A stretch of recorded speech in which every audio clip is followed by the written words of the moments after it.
welcome to the Better Realtor podcast. I'm Preston Ernest. I'm Scott Moeller. And I'm Nadia Ernest. We are coming to you live from Middle Tennessee, here to talk all things realtor.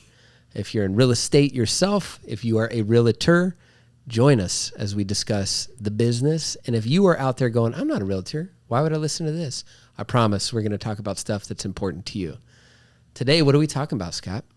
We're going to talk about our pre-market strategy. What do you do before you go live on the market when selling your house? That's right. A lot of times this is missed out there in the world. If you are an agent and you got a listing, or you yourself are listing your property, there are great things that you should focus on before you're even live on the MLS. And that's what we're going to discuss in detail today. Starting with timelines. Timelines. Yeah. Well, I want to mention that if you're thinking about selling your house, one, interview, I would say at least 3 real estate agents. And don't choose an agent that's just going to stick a sign in the yard and put your house on the MLS and take photos. Right. Right.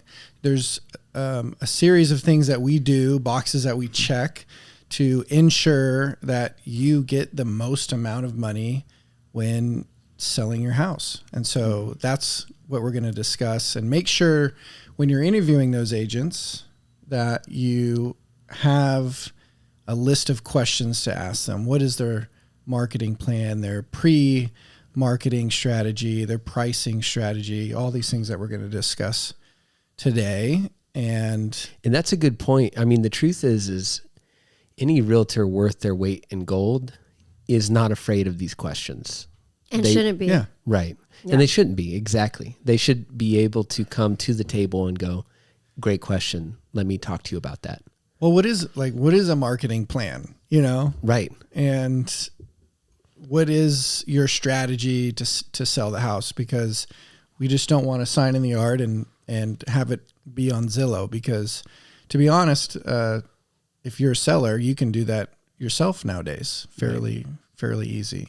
Correct. Yeah. Right. It's all about providing value to the customers who are out there looking to sell. And I would imagine to some degree advising, you're advising your clients through the process and giving them their strategies, which we're going to be talking about, and just kind of going, okay, this is what we recommend. And we have friends that we've talked to, and I just asked them, well, what do you look for in an agent? And they're like, what I look for in an agent is somebody who's going to tell me what to do, or at least give me Right. options. Yeah, exactly. Because I don't want to have to think about it. And I'm leaning on your professionalism. I'm leaning on your experience Right. to guide me through the steps. Which is great. And I think it should be known, since this is our first podcast, I am a realtor. Scott is a realtor. Nadia is my wife. She is not a licensed realtor, but she has wonderful perspective that we wanted to include. So everything that she's saying is from the point of view of someone who would be looking for realtor services. So it should be said because legally we got to. Right? Yeah. Well, Nadia helps run the business, and she does a Correct. really good job at doing Right. that. So she's heavily involved. Perfect. So she might as well be a realtor. I get the biz, and maybe one day I will be, but for now I'm just helping where I can and learning what I can. Timeline involves not just how long it's going to be on the market, but also when are you going to get to market, the projects that have to be completed for the house, if there are projects that need to be completed. All of those tasks that have to happen should have a timeline associated with it. Wouldn't you agree? Yeah, timeline's going to put your sellers at ease, right? It's going to put everything onto paper. And so I usually discuss the timeline at my listing appointment. And I'll call the vendors and the contractors and anybody that we're working with to do repairs or inspections right there at the listing appointment and schedule them in, right? I'm assuming that I'm going to get the job for selling the house, and I'm writing out our schedule and our timeline. And it's going to be really important to keep that timeline until you go live on the market, right? And it's going to be updated, and it's part of communicating the plan, because like you said, people just want to be told what to do. And selling a house is going to be one of the top 5 most stressful things in your life, besides getting married and having children or changing careers or moving across the country. Right. And usually when you're selling a home, you're having a baby or getting married or getting divorced or changing careers. So you're usually doing one of those or multiple of those at once while selling a house. It could be an extremely frustrating and stressful time for a lot of people. So if you come in with, hey, this is what the estimated timeline will be based on what you're telling me. Here's what I can guarantee based on the current facts that we have. And just what it looks like, just scheduling, right? Like, hey, on Wednesday, we haven't signed the listing agreement yet, but on Wednesday, I have the termite and home inspector coming. Right. Right. And on Thursday, I have the landscaper coming to drop off bark and give us a bid for, the lawn and the sod, and then the painter coming at 2 for a bid, on exterior paint. And so that just feels like, oh, this is nice. Oh, this is moving along. Right. He's taking care of, or she's taking care of all these vendors. And obviously you just want to update that timeline. So that's going to go through the whole process, obviously. So I don't know how many, I would bet you 9 out of 10 agents go into a listing appointment without a timeline. I would bet that as well. Right. And it's just like a form that you print out. It's a template and you bring it, and you don't have to call vendors in front of them, but you can call them ahead of time and just, hey, when are you available? Right. Like when you work with an agent who's, been doing this a long time, like we have, then you have those relationships. I can call my inspectors on their cell phone and say, hey, you free Wednesday, Thursday, Friday around these times? And they'll say, yeah. And so we can tentatively book them,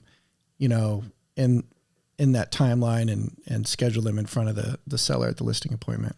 So I have a question that I think would be great for our listeners, because I'm coming from a different perspective. So I'm kind of thinking, okay, well, if you're coming from the perspective of an agent that might be newer, or an agent that's been doing this for a while, but's listening and they're going, oh, wow, that's cool. Like, never thought about that.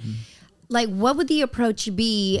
And do you come in and have a conversation with your client to kind of go, hey, what are your what were you thinking? Or do you come in just kind of, here's the timeline, and I got a part 2 after you guys answer that? Does that make sense, that question, to kind of go, you are coming in with already a timeline before your listing agreement is signed or you're talking it through? How do you? Yeah, there's a fine line between,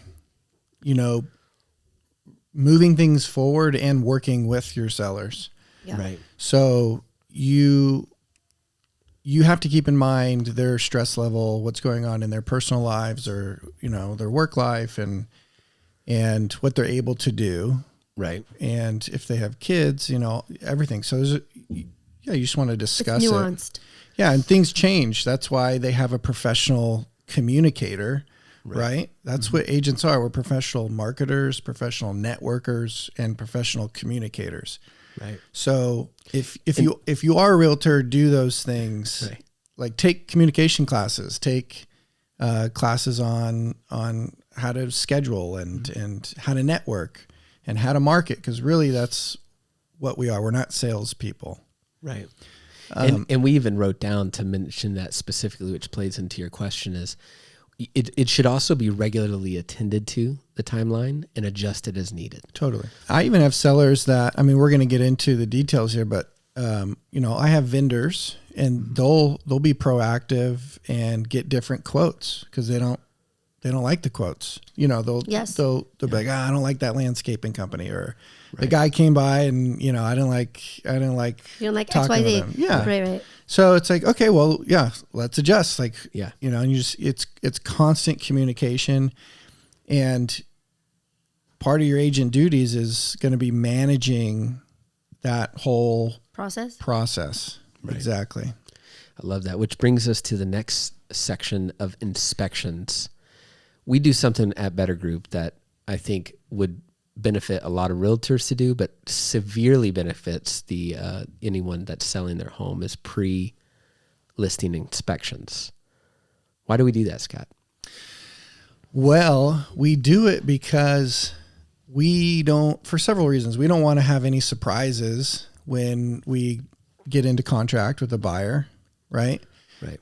If we can avoid additional inspections, that's nice. We always encourage people to do all the inspections they want to do. But if we can present a solid, product to a buyer, right? It's like going to a car lot and not allowing them to look under the hood. Right. So you're basically just saying, hey, here's our property. Here are the inspections that we did, and here are the repairs that we completed based on these inspections. Yeah. And so you want to try to leverage the inspections in your negotiations, right? Right. And so, and you don't want to hide anything. It's for disclosure purposes as well. Right.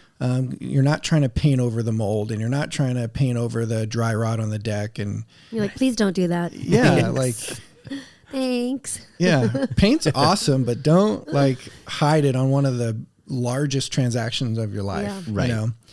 Because And what's great about that, like what you're saying, the pro tip here is by having these inspections that are done, repairs that associate, you're coming to the negotiation table with all of that information. There isn't a surprise that can change the price in the fourth quarter. You know what I mean? You can be like, we priced it knowing this information. How good would it feel if you were a buyer and you liked a house, you saw 3 houses and you liked them, all 3 of them, and one of those had inspections on it, and you went through them and you're okay with them, and there was a few repairs that didn't need to be done, but the sellers took care of it anyway. You would feel good about that. Absolutely. You want to try to eliminate buyer's remorse, and you do that by providing a good product, communicating, being honest, and opening, the doors to everything. Like, hey, here's our home. Here are the inspections. Like, here's what it is. Take it. So they Yeah, feel that's a great good idea. and they Yep. like it. And then they know, like, if something does come up, it's like, oh, we had inspections. We did know about that. And you're not getting, something in the mail from an attorney. Yeah. Let's keep that from happening. Yes. For sure. And obviously it gives you a plan of attack too, because there can be a lot of unknown costs associated whenever you list your home that maybe you didn't prepare for, like major updates that need to happen, whether something is broken and would need to be fixed before the sale. Right. There can be a lot of surprises. So if you, the seller, are going, hey, I'm just going to, put a coat of paint on the walls and put it on the market, and then all of a sudden you find out later when you're under contract that there was a major issue that you had to take care of, that's going to only drop the price. But if you come through and you know what's happening, you can go, you know what, instead of spending my money on, new curtains, I'm going to spend my money on getting this plumbing issue fixed. Therefore, when we get to the fourth quarter of this deal, there's not going to be any surprises that drop the price or have someone run or check out of the contract. Yeah, if we're going to guarantee to get you the highest price for your house or net you the most money at the end of escrow, then we have to take these steps. Right. We have to do inspections ahead of time because we're using all of this, like you said, to leverage negotiations. Yeah. It's not just, well, let's price it high and see where we land. Yeah. It's like, well, actually, no, let's price it low and drive the price up. And use the low price, use our inspections, use the repairs we did to leverage all the other terms in a contract that we want to negotiate, like close time, like what type of buyer that we're going to get, how much money we get for the house, closing costs, title fees, escrow fees, all these things we want to negotiate at the end of the day. And if we have these inspections and we price it right, then just those 2 things alone are going to give us major leverage in negotiating. And you don't want to drop the price and then get into contract at a low price, have the buyers do inspections, and then they're like, we want $15,000 for X, Y, and Z. Right. And these are just tough conversations you need to have. And then the seller feels like they got taken advantage of, and the buyer's hammering you because you're going to go back on the market with all these problems, and it just snowballs. And so we're here to not eliminate risk, but to mitigate it, and do it the right way. These are the right steps to take, when preparing your house for sale. And look, agents, you're out there going, man, it's a tough market right now. It is not like 2021, and maybe it will never be. But in a tough market, the most important thing that I think you should focus on is how do you make your product, which is the house that you're putting on the market, how do you make it stand out? And a house that has already been inspected stands out for the buyer who has options. Right. So that's important to think about. And if you have like an electrical panel, there's some electrical panels out there that are just, you don't want on your house. And and a lot of people have them. Like if you're watching this, you're one of them probably. And it could be working fine right now. Like figure it out. But if you have an electrician or home inspector go out there for the buyer that's representing the buyer, and they're like, ooh, this is Zinsky, and they're like, it's working, but there's a recall on all of these. And now you're looking at 10, 15 grand to rewire a house and put a new panel up. And so you want to know that ahead of time, and you don't want it to be a surprise to your sellers. And then they're going to look at you also as the agent, like, well, how come you didn't know this? Right. Right. So the more proactive you can be, the better you can keep those conversations from happening. Yes. Or pool surfacing. Yeah. Like, when's the last time you got your pool surfaced? Right. You're supposed to do it every 6 to 10 years. Most people don't do it because it's a big job. Right. But if a buyer comes in, they're going to want that pool resurfaced. So what are some remedies? What are some solutions?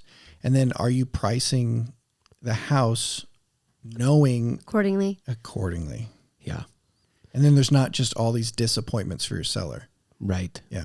Yeah. You don't want to come in promising the world and then not being able to deliver. You want to come in with an honest assessment of what's happening. That way you can provide for them an honest estimate of what you think it can pull on the market. That way at the end of this, if they get more than what you were listing it for, the experience is nothing but positive. Right. And we want to stay away from the negative experience because you want to continue to do work, right? And if you check off all these boxes that we're going to discuss, then we can guarantee whatever market you're in, any state, any market, we can guarantee top dollar for your house. Right. Because we're doing all the right things. Right. Right.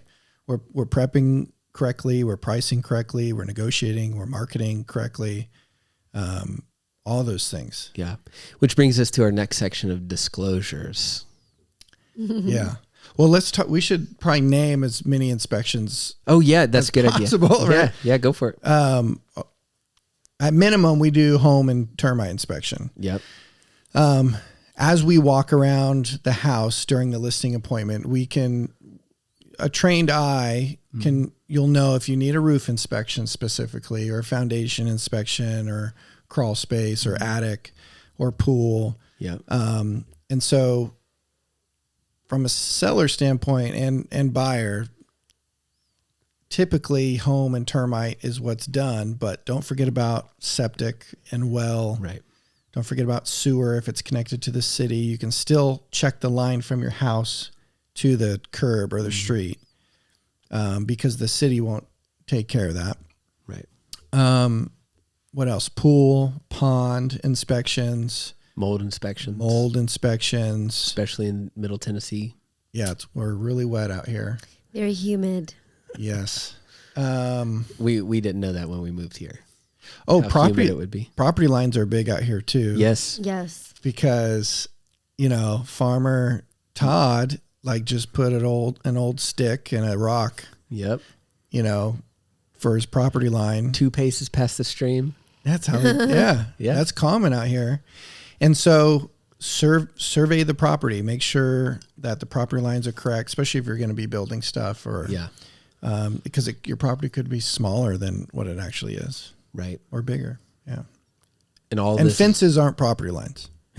Sorry to break it to you. Yeah. Exactly.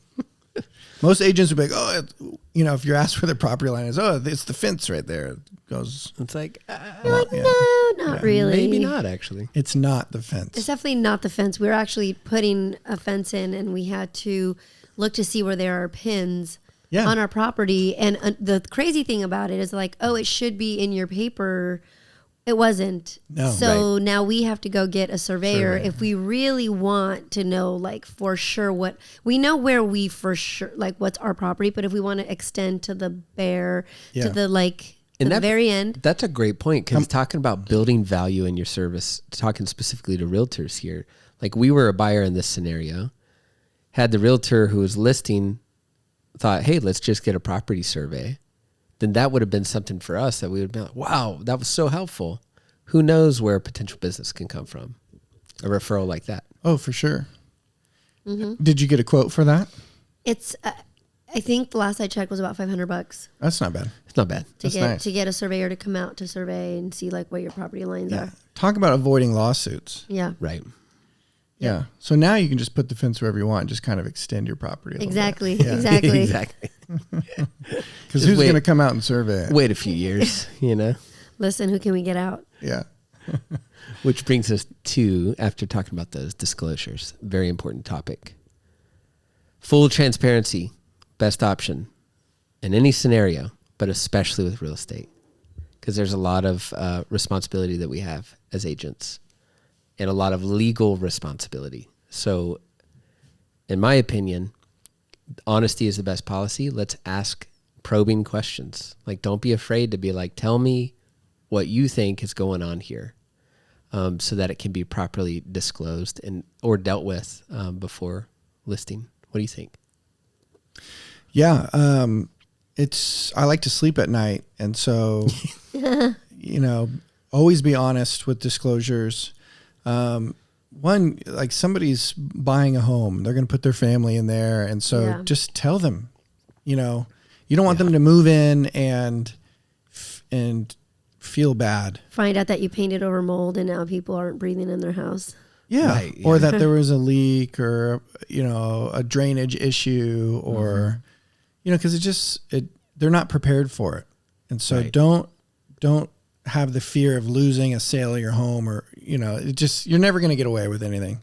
Right. So just always be honest. If something happened, just disclose it.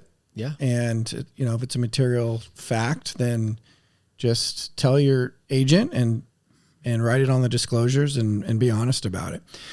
Good disclosures help sell a home also. They're just as important as the home and termite inspections or any inspections that you do. You're informing, the buyer of what's going on with the property. And people don't care if there was a roof leak. They care about who did the repairs. Right? Is there a warranty on it? And is it okay? And they want a picture of the attic to make sure there's not a puddle there. So, and just be concise. I mean, we came through with a situation where it was disclosed that a certain amount was repaired during a leak, but then when more investigation was done, just because during that earnest money inspection period, it was not. There was so much more that wasn't. And so we as buyers were like, peace out. Exactly. Now you feel betrayed, lied to, trust is gone. What else could be wrong? And you're not going to spend $600,000 on a house because who of that. fixed this and did they do a good job? And you didn't say this, so now anyway. Could there be anything? And then if you honest. ask the agent and they don't know, and they're like, well, it rained one time and there was a squirrel and a wet squirrel running around. That's all we know. If you have a solid answer, like, you know what? Yeah, there was a storm and a piece of the roof came off and there was a leak and, Thompson Roofing came by and fixed it and we have a receipt. It's uploaded in the MLS. Actually, you have it if you want to go in there and grab it. Okay. That's great. Let me pass it on to my buyers. It's just a lot better presentation than what you usually see out there with agents. So my question is, I think this would be a question for anybody trying to sell their homes. So part of the process for somebody trying to sell their home, would that also be gathering this information, these receipts? If you know that you had a handyman come out and work on something electrical or some plumbing issue, is it in your best interest as a seller to make sure that you are properly keeping track of all your documents so that you have them in case a buyer is asking for them? For sure. Is that something that you guys ask for as agents? Just to be like, hey, work on, or how does that work? Yeah, so we'll get a list of improvements or repairs. And if there is receipts, sometimes we'll get emails from the contractors or, whoever did the work, because sometimes they'll take cash or something. There's no receipt. Yeah. And so, we'll definitely put all that together. Yeah. Sometimes you don't always release it if you don't have to, but you could be like, hey, there was $80,000 worth of improvements and repairs, and you'll make a bullet point list of all the things that were done and the price next to them. And if the buyer requests proof or their agent requests proof or receipts of those things, then yeah, it's good to have them. Yeah. Yeah. Cool. And sometimes you can put together a binder, right, for showing. So you put together a binder. It has the disclosures in them. It has the comps in them. It has the inspections in them. Right. And it has receipts. And sometimes we'll have a floor plans in there, right? It'll have county information, school information. So these binders we put together, put them in the house during showing. So the seller will just pull it off the shelf and lay it on the table. They leave, and then the showing comes, and they're like, oh, here's a bunch of good information. Great. Yeah. Great call out. A trained eye. Basically, our team is trained to know what improvements need to happen around the house. Right. Or, around the property. And those are landscaping, exterior painting, interior painting, HVAC systems, plumbing, electrical, and roof. So those are like the major big ticket items that people worry about all the time. Right. And everyone's always like, oh, what kind of HVAC? Nobody knows anything about HVACs, but everyone's always over there like looking at HVACs. Right. So like, yeah, this looks pretty new. Give it a couple of love taps. Yeah. That looks good. It's good HVAC. They just stand there, they're in. It's like there's always an HVAC conversation. Yeah. But nobody knows anything about it. But those are big ticket items. So if you're a real estate agent, hang out during the inspections and with the inspectors and the HVAC guys and get to know, become kind of a apprentice, and be able to have a conversation about an HVAC system. Because when you tour the home, we've put in bark and lawns before with people and pebbles and resurfaced basketball courts. Yeah. It just depends on the property, the neighborhood, but our team knows which improvements to focus on. And then we sit down, we write a list. You always should have a pen and pad with you when you're touring a property, right? When you're if you're me, you get your iPad. Or your iPad, yeah. At your listing appointment, or if you already got the listing and now you're just, doing your pre-market strategy. Right. But we kind of do all this at the listing appointment because the listing appointment's a lot longer with this process. And they just walk away like, wow, we spent a lot of time together. We talked about a lot of good stuff. Yeah. All this is value.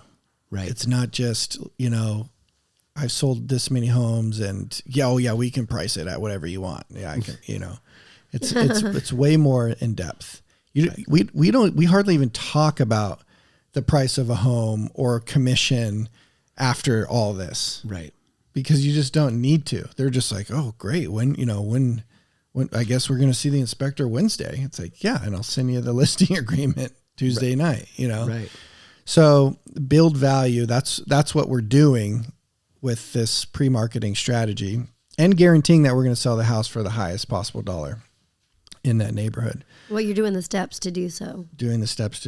So get to know HVAC systems, landscapers, build friendships. And remember, you're a networking professional. So you have to have landscapers. You have to have contractors, handymen, because some contractors won't come and fix a pipe, Right. So you need a handyman, right? Shout out to Luke out there.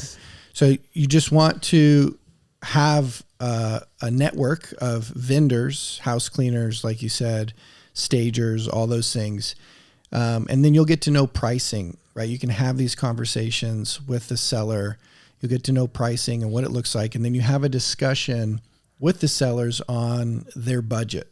Right. Okay. For these things. Mm-hmm. Hey, I think we need to get an HVAC guy out here. I think we need to get a roof inspector out here and a landscaper. So I'm going to get these ordered or scheduled for us. They're going to provide bids for us on these things, right? And then we're going to revisit and say, hey,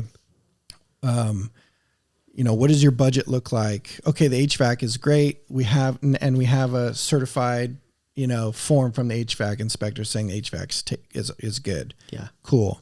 We still need to do landscaping. It's $7,000. And so you just review this and say, what's your budget for these items? What if their budget is nothing? Right. Then sometimes we can front the money. So, and we've done that. So if it's, you know, if we think that there's going to be a specific return in putting a new HVAC system in, or landscaping or painting, Right. we'll do those things. And then we just figure out either a higher percentage in the commission or a fee for, you know, for those costs or whatever it is. Right. So there's options out there. If you don't have the money, you can pull it out of your house. Sometimes we have programs where we'll cover the costs, obviously, you know, if it's 30, 40, 50 grand,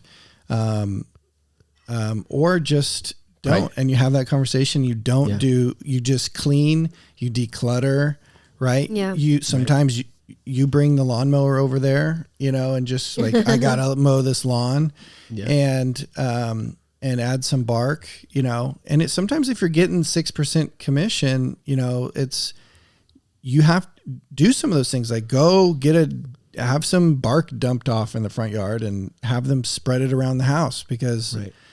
the very first impression is that first turn around the corner, and they see the lawn, and then they see the driveway, they see the color of the door, the color of the garage door. All these things matter. Right. Okay. And I think Nadia and I were having a discussion the other day, and she brought up a really good point. It's like, if you're putting your house on the market, this is for the sellers, I encourage you to think about this, and you can elaborate. I encourage you to think that your house is awesome. You lived in it. It was perfect for you. We're trying to stage it for someone else.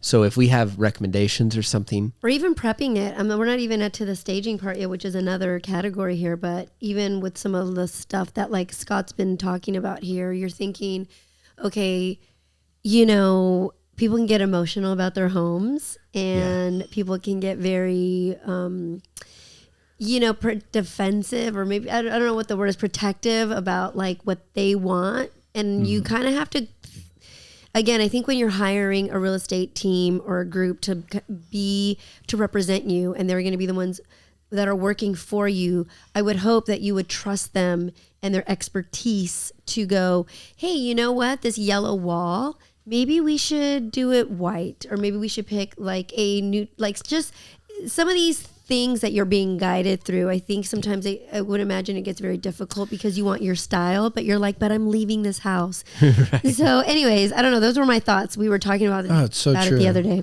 It's, I had a lady who, man, we did this whole list, like landscaping, basketball court. And this was a, you know, $2.5 million house, and,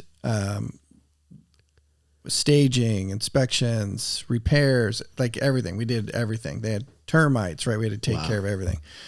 So we hired a designer, and not just a stager, like a designer and a stager to go in there. And we got their whole house ready. And we had purchased them another $2 million house up the hill, and they were kind of moving out, but still hanging on because they had been there, you know, 25, 30 years, raised their kids in there, you know, the whole deal. And they just thought it was the best house ever, you know, because of all the memories and emotions, and, you know, and it was Sunday, it was Easter morning, Sunday. And we had our designer go in there, and they staged the house. They make the beds, you know, they're putting swans on the bed. Like, it's nice, right? That's awesome. And so they decided they wanted to spend one more night in the house, which is okay, whatever. So they spent the night in their master, and she calls me the next morning just crying her eyes out, like, and mad at me because she can't get the bed back to what the stager and designer had made the bed to be, right? The pillows and the folding of blankets and the swan and everything. Yeah. And I'm just like, it's Sunday morning. Like, we go live on Tuesday, like in 2 days. And she's just demanding that I go over to her house and take care of this. And I'm like, you know what? Like, yeah, I'm like, okay, I'll bring me and my wife over. YouTube how to make swans. I just called the designer and said, hey, can you text me a picture of the bed? Cause they take photos. Yeah.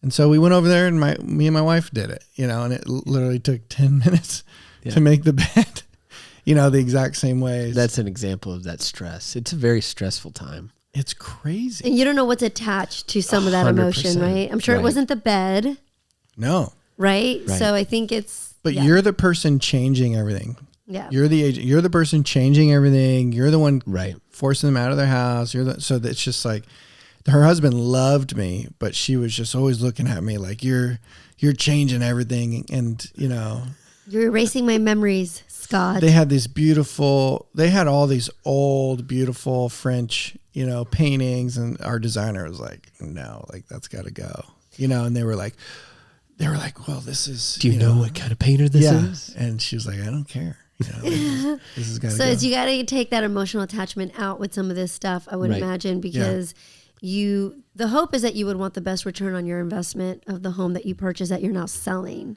is now an investment. And, Yeah. a new family's coming in or new Right. people are What's coming going to be in. different for Exactly. for him, it was like, this guy's making $2 million, like he bought that 30 years ago and Right. and then she was just a wreck. Yeah. She didn't care about the money. You never know, but that brings us to our next segment is, and this is one that can practically add a real increase on the market for your seller, and that is staging and design.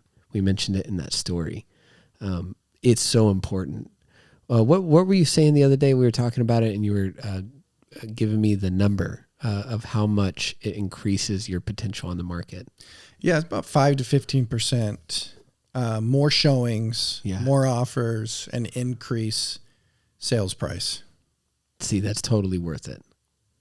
Yeah, and some homes, even if they're outdated or old, right? You may think that they look better vacant, but it's everything always looks better staged. It's warmer, Right. it's more comfortable. Yeah. It's like you trust it more. And believe it or not, things actually look smaller when everything's out. Sometimes, yeah. Yeah. Yeah. So, sometimes you look at a photo and it's like, oh my gosh. But then you put a bed in and it's like, oh, okay, that looks kind of big, Yes.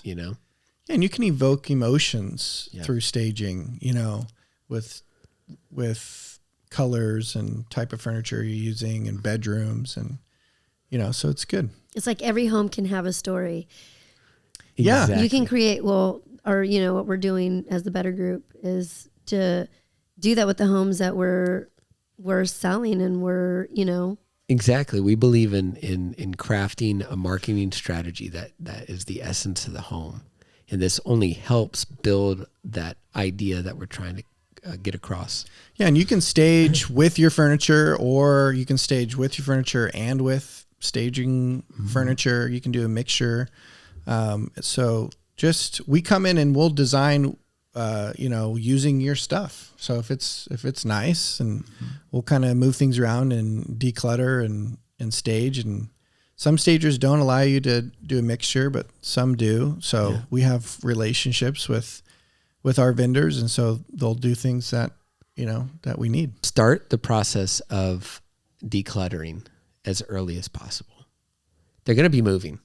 So go ahead and have the conversation in the listing presentation. Like, great. Hey, I got a couple of boxes for you in my car. Why don't we just go ahead and start, when you think about it, go ahead and start putting stuff away. You're going to be packing this anyways. Let's just go ahead and work towards getting your place as close to as minimal stuff as possible, as quickly as possible. And that's also the hardest part of moving. So you're kind of helping them get a head start on that. And a good agent will help you with that, right? Right. They can, maybe they have a truck and a trailer and they can come and help you, or they can hire somebody. They have somebody. we've done it. Yeah. Yeah, come on. Don't be afraid to get your hands dirty. But yeah, have a sale, have an estate sale or a yard sale or garage sale, and purge, get rid of everything that you don't want, sell it, and then have a dump, run, Donate, pile. toss, dump. For all you sellers out there, it's definitely something worth considering to add value to the sale of your home. 100%. We always recommend it 100% of the time. Yeah. At least get a couple quotes for it, and then figure out how to stage your house with what you have, or a mixture of both. Right. Yeah. What's a good rule of thumb? A good real estate agent can do that for you. Right. Yes. Right. So we do, that's part of our Yes. specialty is, I love interior design. So I might not be a real estate agent yet, but I can help with the design yeah. part of it, and I love doing it. what would be advice for a seller to know when it's time to consider their furniture over like somebody else's furniture, getting a stager? What's a good really gauge? like where they're going, like if they can move out, if they're going to stay, if they're going to occupy the property. Right. So it just kind of depends on their schedule and what they're doing. Yeah. Some people it's like, well, I'm living here, like I need all my stuff. Yeah. Yeah, makes sense. I think a good rule of thumb for all of that is obviously we're going to figure out with them their timeline and what their situation is, but also how a client would know when to use staging or in what capacity. I think trust your agent. Your agent is going to listen to your story if they're a good agent. They're going to listen to your timeline if they're a good agent. And you guys are going to work out what that looks like. Trust them if they're telling you, hey, we got to really look into this in order to get the net result that we're looking for. And I would say if you're the realtor, like do all of the other things so that this conversation isn't, I'm just trying to get you to use my stager. It's really for the client. Yeah.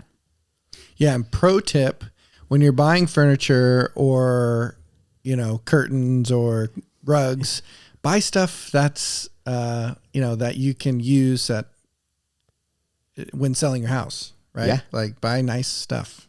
Yeah. Right. And if you're going to like painting your door like red or something, or right? putting epoxy on your garage floor, make sure you do it nicely, and get it done properly. Exactly. Yeah. I love it. And then of course we are in the social media revolution of the world, right? Marketing is so important. How do you get eyes on your property, right? That is something that you should come prepared with ideas on how to specifically enhance that property's value. That's what we like to do anyways with our group. Yeah. So everyone likes to talk, or all these real estate agents like to talk about their marketing strategy, marketing, my marketing budget. That's where my commission's going. Right. So ask them, if you're a seller, ask your real estate agent, well, what is your marketing plan? Like discuss that with me, or put it in an email, or, present this to me. Right. Yeah. And so part of our marketing strategy is prepping the home properly, right? Like absolutely. Yeah. Yeah, that's a huge most of the marketing work. strategy. Yeah. Huge.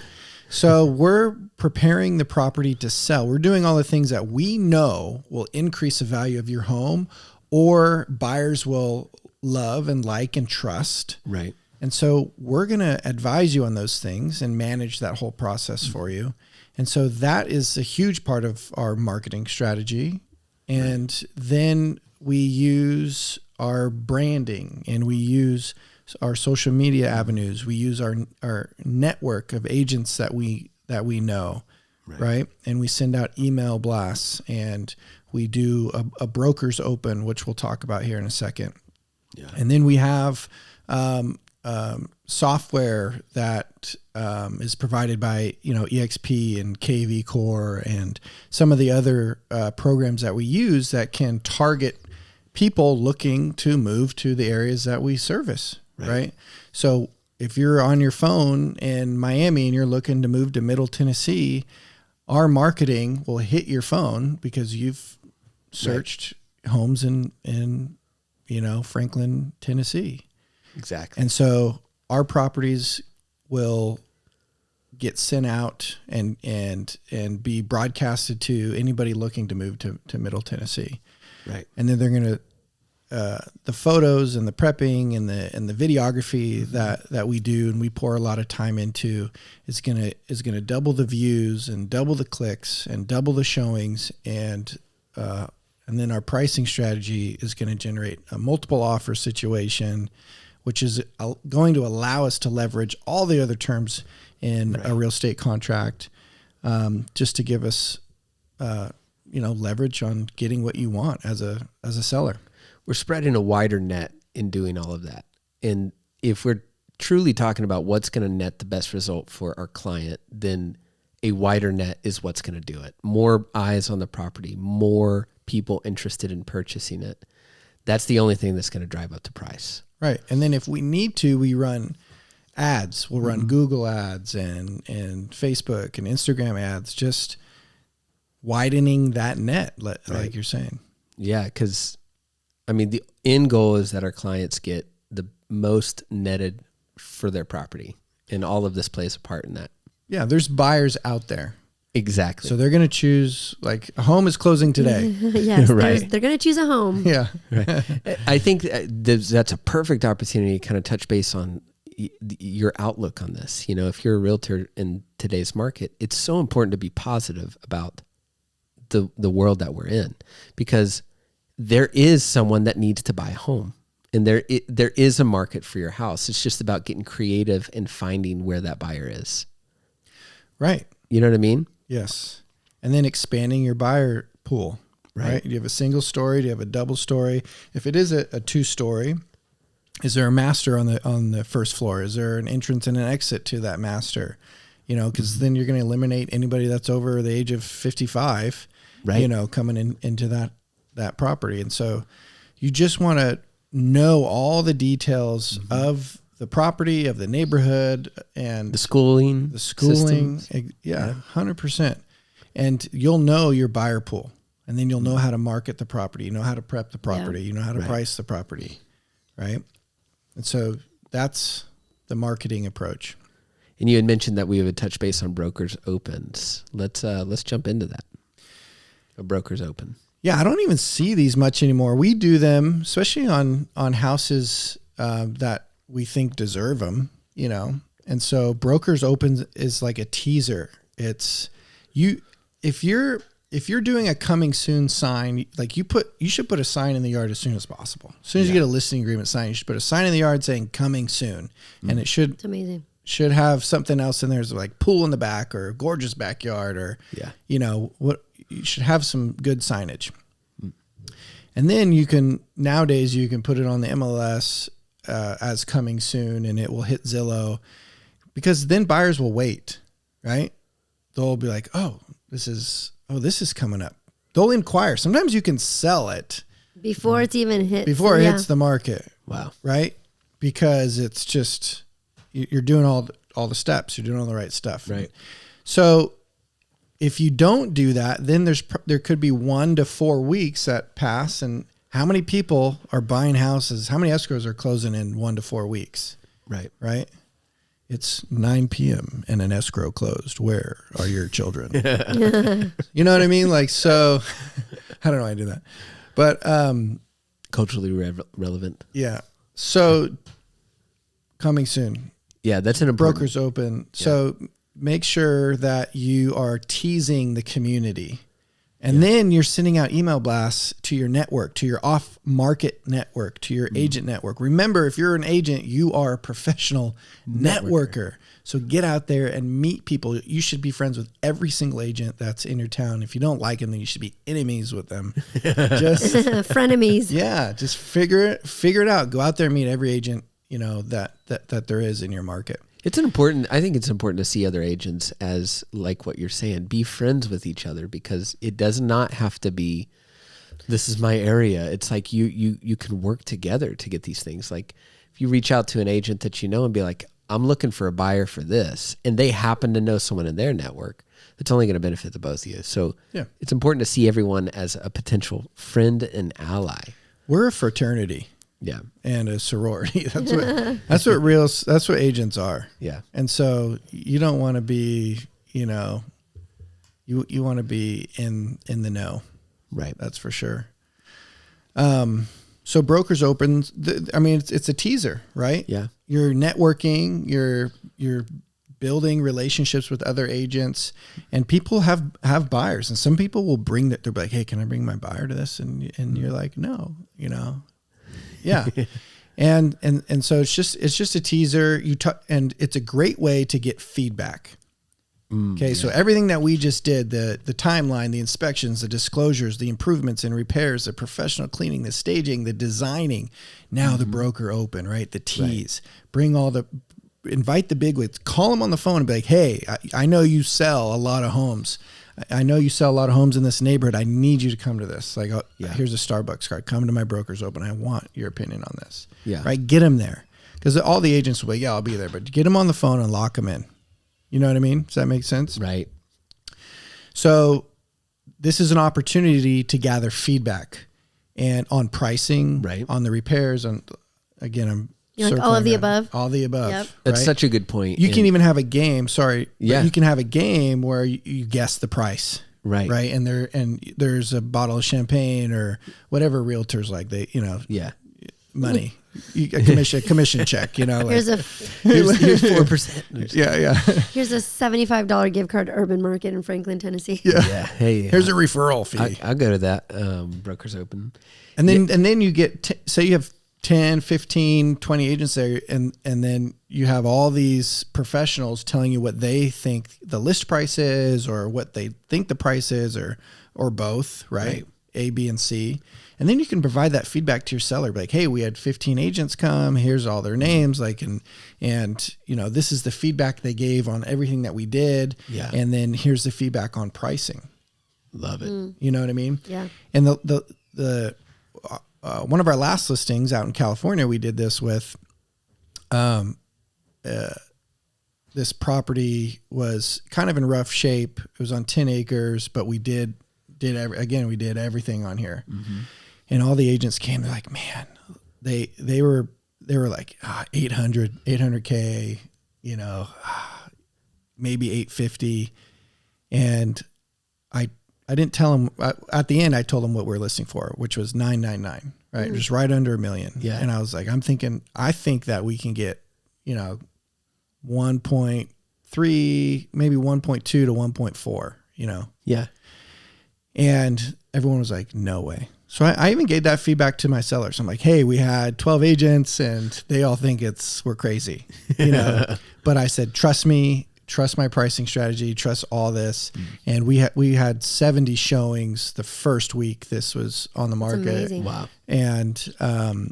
And we had close to 10 offers. I could have collected more offers and I could have maybe even drove the price up even more, but it's just like, it's, how far do you go? And you still have to worry about appraisals and stuff, but we ended up selling for 1.3. That's great. Little over 1.3, I think 1.35 and cash, quick close. And it was awesome. That's so ideal. And that brings us to our next section of our pricing strategy. Be on point with this. It is so easy to tell someone selling their home, I think we can get the most in this way. Be honest. In this particular scenario you just shared, you were seeing stuff in this pricing strategy that would lead to that price. Let that be why you come up with your price for a home. There should be something about all the work that you've already done that leads you to believe this is the right price for the home, rather than just like, I can get you top dollar. And then we'll price it really high and see how far down it falls, which we see a lot out here. And it's like that. To me, the quickest way to build value in your client is to share with them all of the reasons why you came up with the price that you came up with. It is not a guess. It's an educated suggestion. It's a strategy. Right. And it's, pricing high and then cutting the price is like, what's that movie, Monty Python? It always makes me think of like the guy blocking the way and he's like, well, you have to fight me, and like he cuts off his leg. Yeah. And he's like, where are you going? He's like, I just cut off your leg. He's like, come back and fight me, you coward. Right. I'm going to cut off your arm. Yeah. That's like sellers who price too high. It's like, right. Okay, well, you have no arms and legs, And then, so just think of it practically. So you price it too high, you come to the negotiation table. It's only going down. You're bleeding out. It's not going to go up. It's like, no. Especially if you place it on the market and it's on there too long and you got a price drop. All potential buyers are going to do is go, well, let's see how far down it'll go. You know what I mean? Yeah. So it's like you're going to set yourself up for a harder time making that sell happen. We even see sellers price it too high. And then, and watch this out there, like watch it on Zillow and stuff. Yeah. And then they'll do 1 or 2 price drops and then it's been on for 60 days. And then all of a sudden they get 2 offers. Yeah. Because it's in the right price now. Right. Right. Exactly. And people are like, okay, now's our time. Boom. And Yeah. you know, the 30 people that saved it and hearted it on Zillow, there's 2 of them in there and they're like, we're ready. Exactly. You know? And Now it's where we need to be. yeah, but then you lost There's all the momentum. Yeah. And there's no tools for negotiation at that point. Yeah. And you're tired as a seller. You're like, oh, so you're just going to Right. most likely accept and defeat, you know, and We'll take it. Yeah. What do you got for us? and then if you try to a counter, they're going to be like, dude, you've been on for 60 days. Exactly. And like, no, you know, and We know you're dying to sell this house, so yeah. And any sellers out there, any real estate agents also, you're not going to, don't be afraid to price it too low. Right. That doesn't even exist. You could price it at $1 and it's just not too low. People think, well, what if we get an offer for $1? We have to accept it. The answer is no. Right. And you won't get an offer for $1. You just won't because you're going to have 50 offers. That's why. Okay. But you can price it too high. And people are like, well, let's just price it high. And then, you know, they'll come here. And it's like, well, we'll drop it and then they'll come in below. And then we lose again, leverage there's other terms in a real estate contract, guys. Absolutely. Like a lot of other terms. Escrow fees. We want the upper hand on those. We want the upper hand on everything. Yeah. Everything. Absolutely. And so you can't price it too low. So don't be afraid to price it too low. It just doesn't exist. Right. Supply and demand. You got more people writing offers, they're going to have to compete. Yes. open houses, guys. It's that simple, right?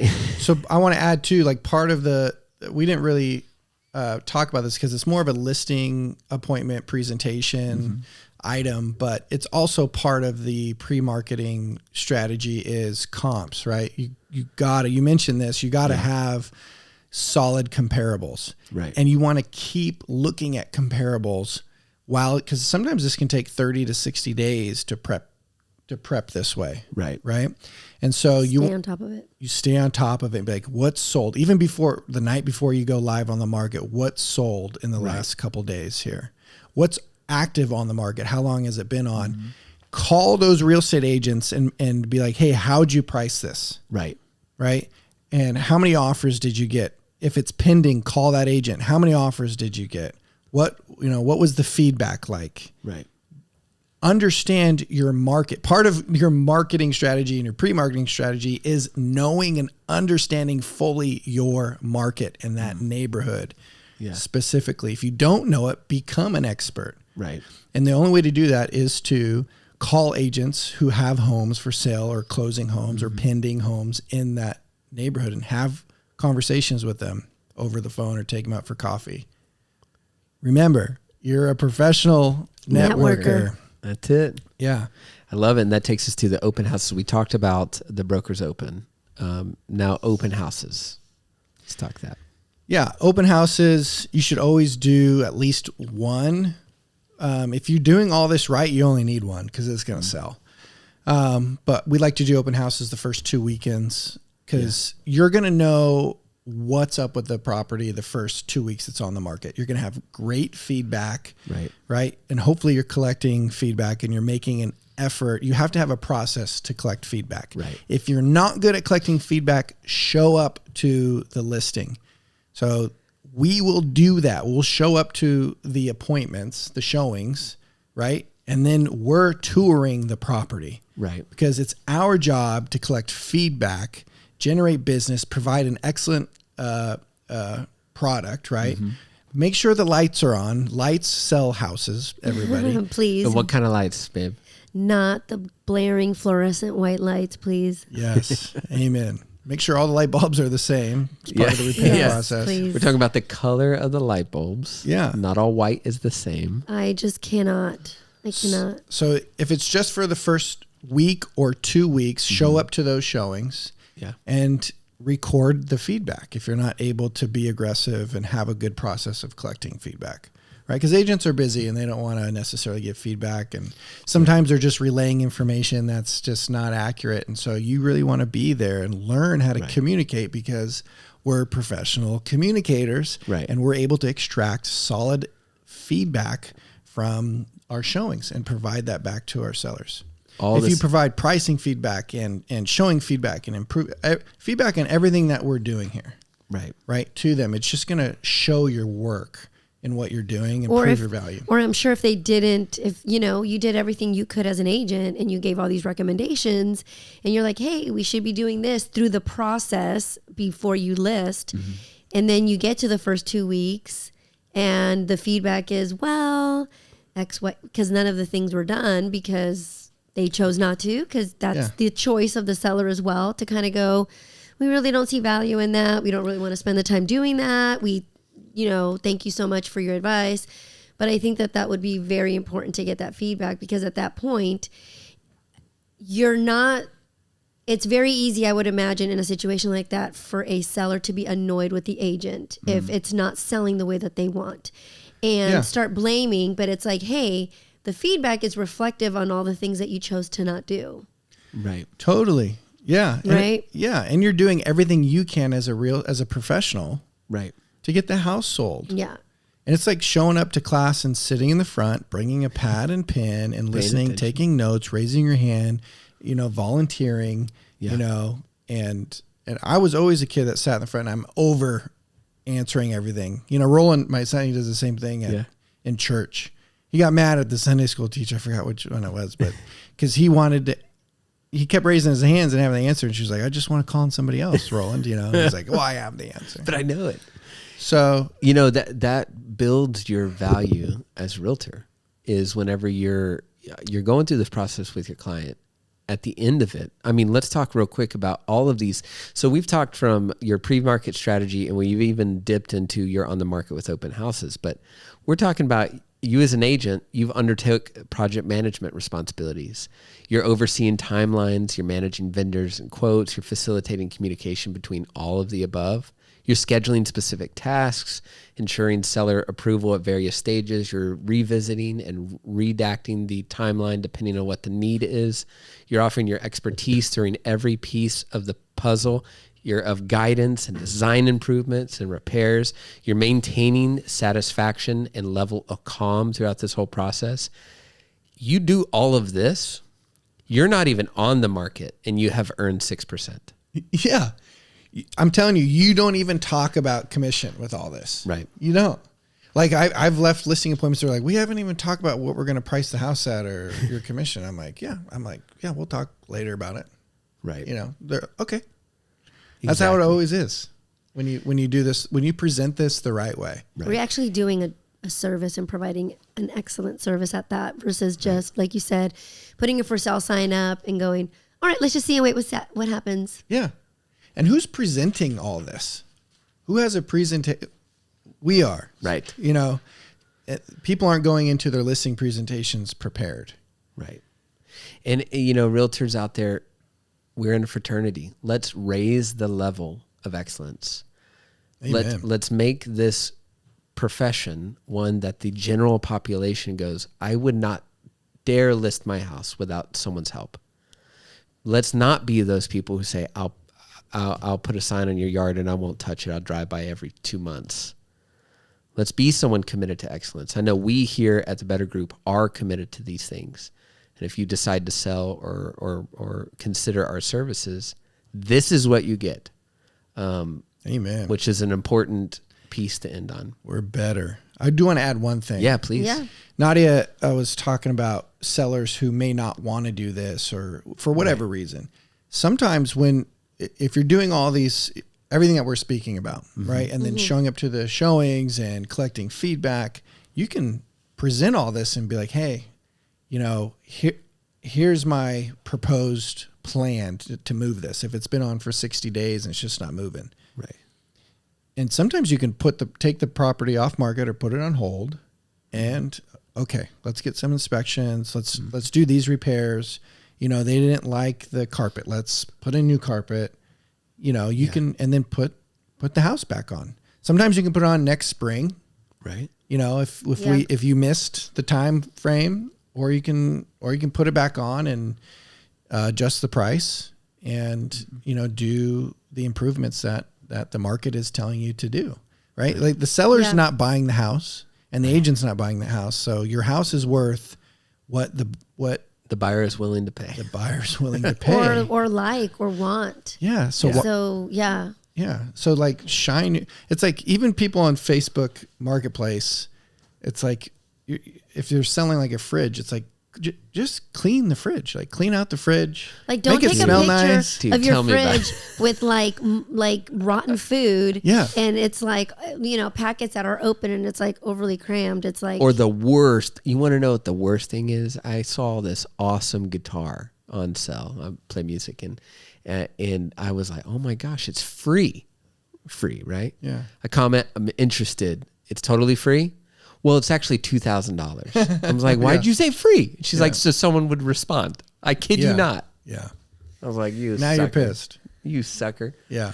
But yes. I'm the sucker in that So one. yeah, prepare. It's like if you're a real estate agent and you show up to a listing appointment wearing, sweats and a tank top, a wife beater, even if you had a cool presentation, like the first impression is going to be cheap or inexpensive or no way or who is this guy? unless you're that guy that I sent you. Do you guys watch that video I sent you guys? Yeah. Oh, yes. The guy that has like 80,000 followers in like New York somewhere or something. The Doing Bronx. his thing. Yeah, he like shows up and like, anyway. He's like selling with Vinny. Yeah. Yeah, here's an apartment. It's for Sold. sale. Sold. Just, He's just in front of property saying sold.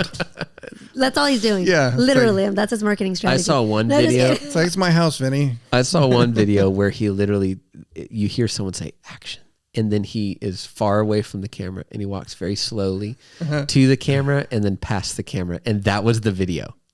there was no text. Vinny. It was great. So Yeah. be on the lookout. So yeah, thanks for joining us for the first episode of the Better Realtor podcast. We look forward to seeing you every week. Realtors, come here for the best news on what's going on in our industry. If you are a buyer or a seller, come here for knowledge so you can better prepare yourself to get the right agent. We hope it's us, but if it's not us, we want you to get the right agent. So if you're listening, subscribe on all mediums. We're there on YouTube. We're there on Apple Podcasts, Spotify Podcast. You will be able to find all of our Instagram information if you just search _better group, and you can stay up to date with what we're doing.